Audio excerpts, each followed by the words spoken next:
Chemical defense has several components, including detecting chemical agents, deploying personnel protection equipment to prevent exposure to toxic chemicals, decontaminating persons affected and contaminated by chemical agents, and medically treating chemical casualties. The ability to quickly detect the presence of chemicals in the environment is the top priority in chemical defense.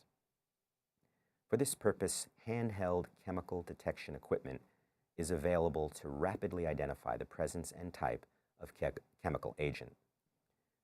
Before attempting to detect the presence of a chemical agent, the military personnel or emergency responders about to enter a contaminated area must don protective equipment.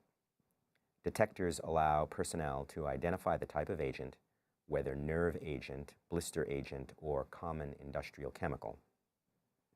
This identification can help determine proper and timely treatment in cases of exposure and delineate the area contaminated by a chemical or chemicals.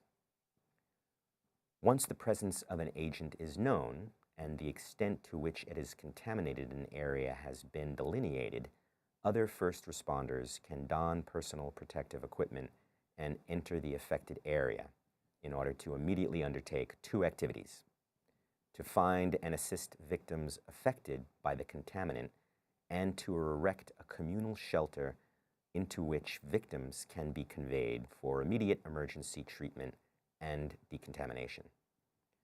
Once the victim has been treated and is stable and has been decontaminated, he or she can be removed to an uncontaminated site for advanced care and treatment.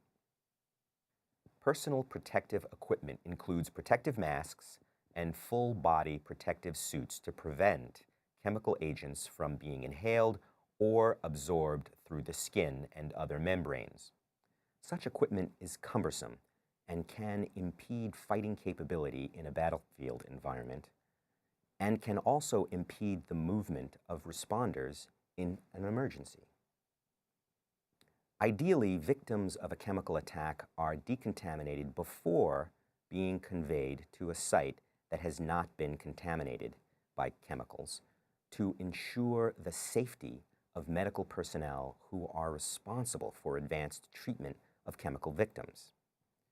The establishment of a collective protection zone provides a safe area to decontaminate victims and provide medical treatment.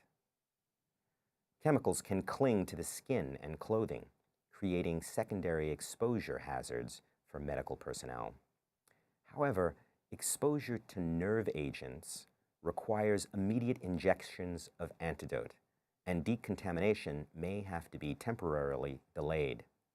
In all cases involving chemical agents, victims that have or might have been contaminated by an agent must be decontaminated before being conveyed to uncontaminated sites. Decontamination almost invariably includes removing contaminated clothing and washing the skin. Decontamination also refers to the removal of persistent toxic chemicals from structures, vehicles, and the environment by using other chemicals to neutralize and remove the dangerous agents. The availability and timely use of medical countermeasures is also vital in mitigating the effects of a chemical weapons attack.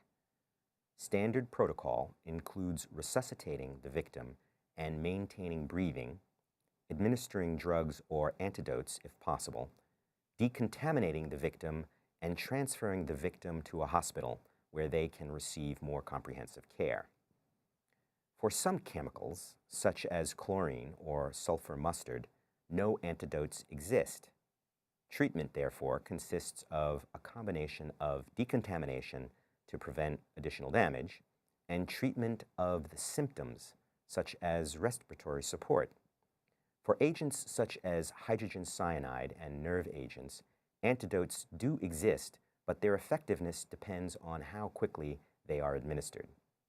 For nerve agents, the antidote atropine is on the World Health Organization's essential drugs list, meaning that it is a basic requirement of a healthcare system and should be available in hospitals worldwide. Atropine and its supplement pralidoxime come in automatic injectors for battlefield use or emergency situations.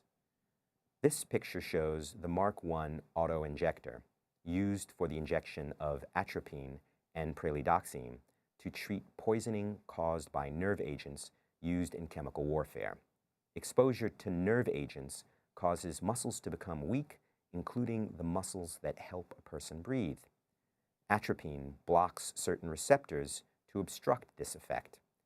Pralidoxime helps a person regain strength in muscles. Atropine is stocked by many civilian hospitals because it is also used to treat persons affected by organophosphorus pesticides. In sum, an effective defense to mitigate chemical casualties centers on the timely detection of the agent, rapid deployment of personal protective equipment, and immediate decontamination and treatment.